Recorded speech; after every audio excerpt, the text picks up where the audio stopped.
Welcome back. It's exactly 17 minutes after 9 o'clock South African time. A reminder that this hour of news and views is sponsored by Africa Muslims Agency. Africa Muslims Agency, a beacon of hope to communities for over 35 years in Africa and beyond.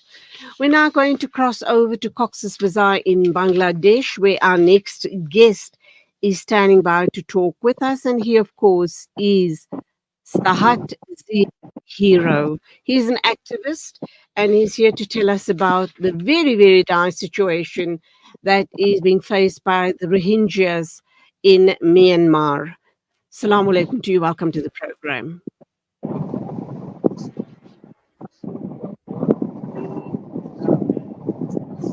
Sahat, did you hear me? Welcome.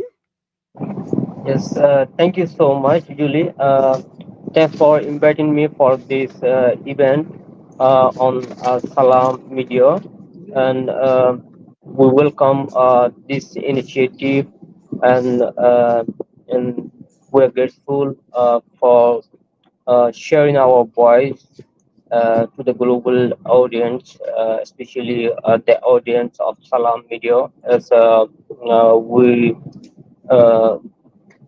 we would seek such opportunity from the mainstream media outlets and journalists and the organization to amplify the voice of the Rohingya people from Myanmar who are facing the genocide, discrimination, and the mass violence since decade, and uh, displaced and took refuge in Bangladesh, the neighboring country of Myanmar, and so such opportunity and the solidarity of the international community let us raise our voice and seek our rights.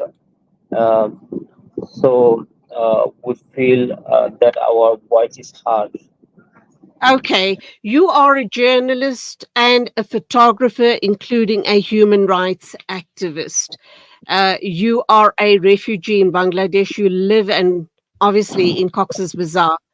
I'm wondering if you, as a journalist, and other journalists in that part of the world have been targeted, as has been done in Palestine by the genocidal Israelis. They have killed over, I've even lost count of the number of journalists and photojournalists that have been killed in that part of the world. What's the situation for the Rohingya journalists? Right now, I'm here based in the world largest refugee camp in Cox's Bazar. I'm leading a team of the Rohingya photographers and the storytellers, and we basically work in the refugee camp in Cox's Bazar, and we document the life of the Rohingya, our community, and raise awareness about the Rohingya crisis, and amplify the voice of the community. And Okay, so let me we ask are you this. here. We feel freedom and boost solidarity from the uh, whole community in Bangladesh, the host community, and also the government of Bangladesh. We don't feel any threat, and we see they really respect uh, the voice of the activists and the journalists here in Bangladesh. All right, let me But ask you this question, Shahat. Let me ask you this question. You are based in Cox's Bazar. The fighting is happening, obviously, in Myanmar. You are not there. How do you manage to get a first-hand account of what exactly is happening? Because we understand that intense fighting between the Myanmar military and the Arakan Army is ongoing in Maungdwa. And the townships there is Fezi and Ali villages where thousands of Rohingya reside. The fighting is taking place, isn't taking place inside the villages, but on the outskirts, which also means that the people living there are at great risk. And that is why we've heard that over 200 people have been killed thus far. Yes, the fighting escalated in Myanmar, Arakan state, especially in the Tuton, Butidon, and the Mondok, where majority of the population is the Rohingya Muslim, the Rohingya minority in Myanmar. So it's really difficult to get the information from the ground from Myanmar, as the people there, the Rohingya people. Are lacking access to the uh, internet internet and the other telecommunication, as the Myanmar telecommunication is currently off. Uh, so, and they fear to raise voice from there, as they feel threat daily basis threat from the Arakan Army and also from the Myanmar military, and it's really difficult to get the update from there. So we manage to get information and update through our friends and relatives who are currently stuck there in their village in Myanmar. Uh, so it's not now, but from the decades, we Rohingya people have been marginalized and face restriction and the violence in Myanmar. We didn't have access uh, to the internet access and other social media platform. It was really hard to write anything from there when we were also in Myanmar, Rakhine State.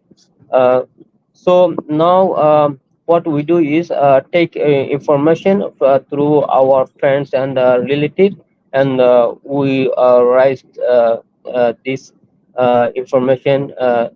We raising awareness about their situation from here, from the refugee camp in Cox's Bazar, as we have a little bit of opportunity and the resource, and we are connected with the international organizations and the local journalists and international journalists, and we have good access to the social media and platforms, so we can somehow manage um, to raise awareness about the situation there, what's happening in our town.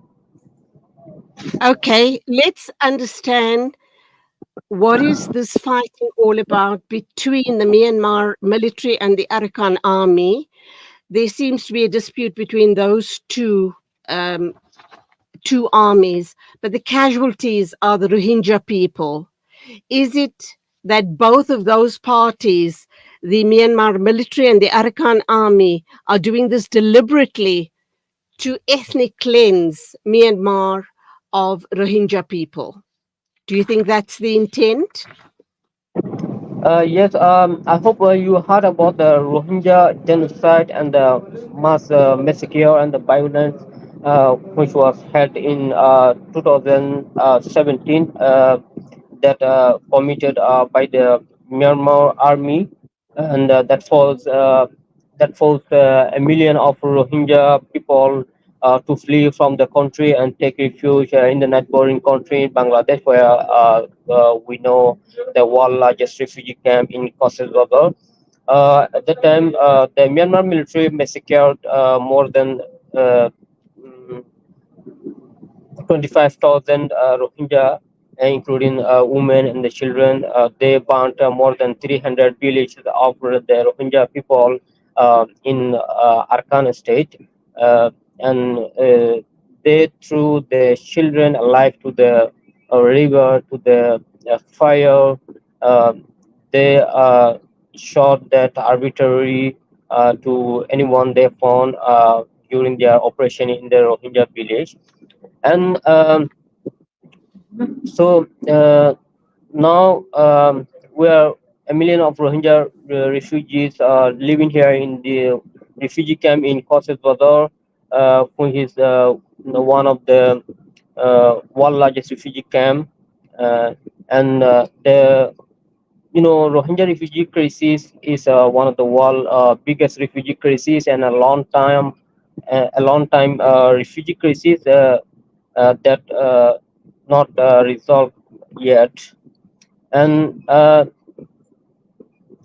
currently, the situation in Arakan, you know, um escalated and became critical after the Arakan Army started capturing the two remaining towns, the Mondo and Butidong, in Arakan state, where majority of the population is the Rohingya Muslims and the Rohingya minority.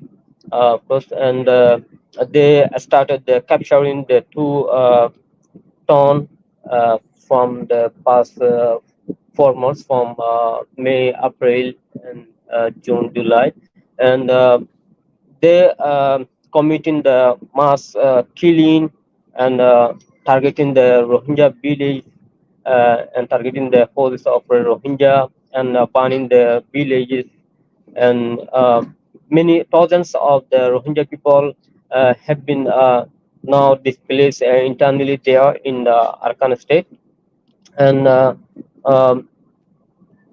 thousands of people from the village around the town have been displaced in the within the town, uh, as their village were burnt to ashes by the Arakan army. And now, from the uh, June and July, Arakan army have been targeting the town area, and especially uh, bombing and attacking with the drone uh, Okay, okay. to the Rohingya houses. Sahat, let me ask you this question, please. We do know that according to international humanitarian law, the use of civilian areas for warfare is not permitted. So both groups, the Arakan Army and the Myanmar military, are aware of this, but they still go on violating these laws, including the Geneva Convention, and they continue to kill the Rohingya people. Up to now, apart from the ignoring all of these international laws, is there no other international community who has tried to come to the defense of the Rohingya people? How do you see the outlook for the Rohingya people after this is all ended? After Well, these two armies decide to stop fighting?